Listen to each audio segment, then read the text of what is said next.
So,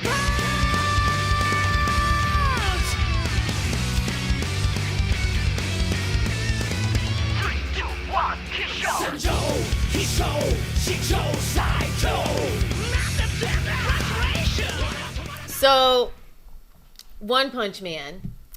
We're going to do an anime review on One Punch Man. It seems fitting that we actually do this today while I'm dressed up as Fubuki. Anyways, let's start off at the beginning. Basically, the entire gist of this anime is it's like a satire about other animes. I knew this going into it, but I still didn't really find it that funny after like watching the first couple episodes, and I almost dropped it. I was like, I don't know about this, but I went back and tried it again, and I was like, you know what? This is pretty fucking funny. I really started to like recognize all the satire and shit because this anime just goes over the top. It makes fun of everything. Like, it'll make fun of like, it'll have like the most ridiculous like monsters and stuff that you have to fight. Like, there's a giant chicken. There's a giant chicken boss in this game. Like, what the fuck? I think there's like a crab guy in like the first episode. There's a super hot moth chick in the first episode too. Mosquito.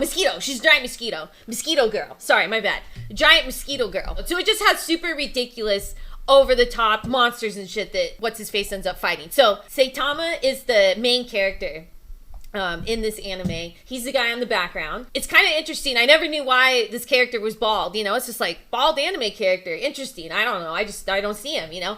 But he's apparently bald because he's trained so hard. He lost all his hair.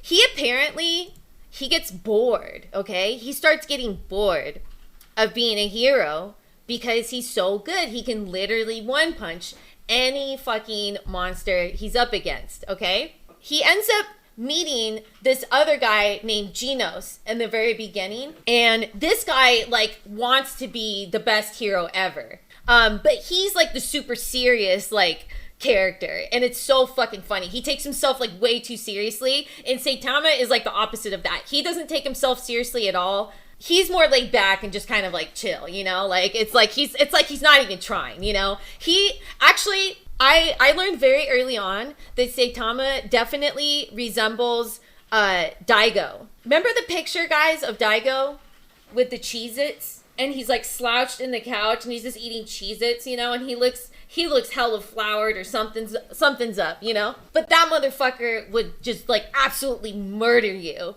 He's like, literally, Saitama's just like Daigo. He's got the Daigo energy, you know?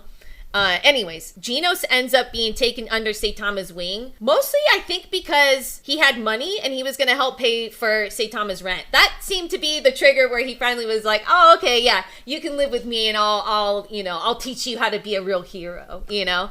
And he's like, so what do you do? Like, what do you do to be a good hero? And he's like, oh, I have a workout routine.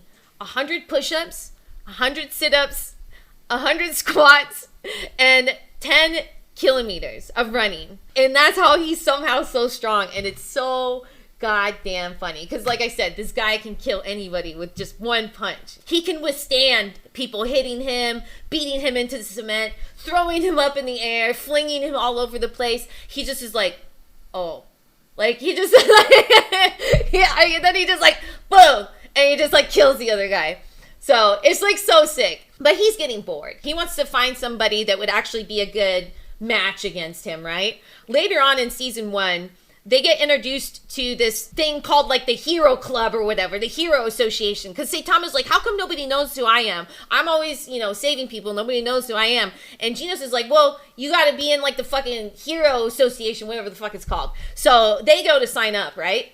And that shit was hilarious because Saitama like completely destroys the physical aspect or section of that test, but he gets wrecked in the knowledge section or intelligence section of the test. So he ends up becoming a class C hero, which is so funny, right? Because he's obviously like S tier.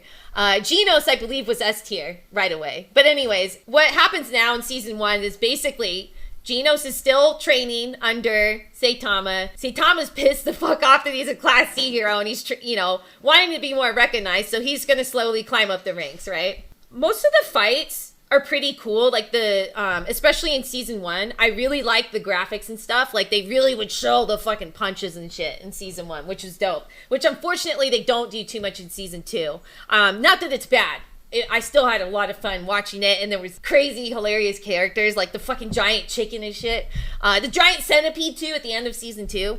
But anyways, season 1 pretty much wraps up with there's like this ultimate fucking god fucking evil dude. I'm forgetting his name.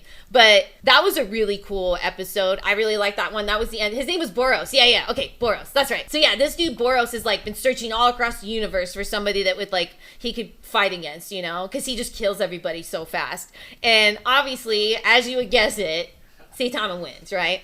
And it's just fucking hilarious because he just, you know, one punch, boom. It's just so tight.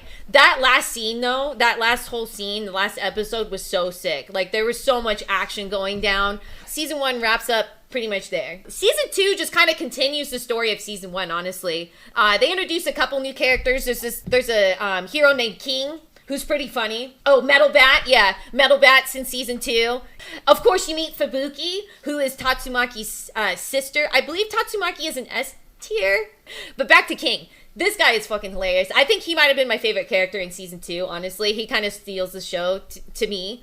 Because all the interactions he has with Saitama are hilarious. So he's supposed to be an S tier hero. And the funny thing is he's always just been in the right place at the right time. He's not a hero at all. Like, something will go down. There's, like, a, you know, boss fight and shit. And, like, he's standing right there. And then somehow, like, another fucking hero, I guess, ends up, like, killing the enemy. But everybody always thinks it's King. They always think King is the person that is killing everybody. So he becomes an S tier fucking hero. He's so funny, though. He's so funny. When he finally admits he's not a hero and he kind of needs help and shit, Saitama ends up kind of taking him under his wing. But their interactions, what's funny about them is Saitama goes over to King's house a lot in season 2, and they play fighting games. And King beats him every fucking time, and he's just, like, freaking out. Like, he just can't believe it. And it's so funny. I'm like, oh my god, that's me playing Tekken. It's so fucking funny. But I love them together. But anyway, season 2 ends up wrapping up, of course. It's just the same old stuff. Lots of boss fights, things like that. The last fight is crazy as fuck. There's like a giant fucking centipede flying all over the place and shit. It was so sick. Genos tries to take that shit down, almost eats shit. Of course, at the end, though, you know, Saitama, you know, steals the show, one punch. The funniest thing, though, about the last episode that I gotta talk about is the fact that while this crazy, like, shit is going down, you know, all these, like, boss fights and shit, Saitama is just over at King's house playing fighting games, and then they just decide to go, you know, out and just like, oh, maybe they need help, you know? And then, of course, he just comes in, one punch to the centipede, when, like, just countless people have been trying to take it down, and couldn't. It's just so funny. But yeah, I think overall, I really like the intro song in season 1. The season 2 intro was meh.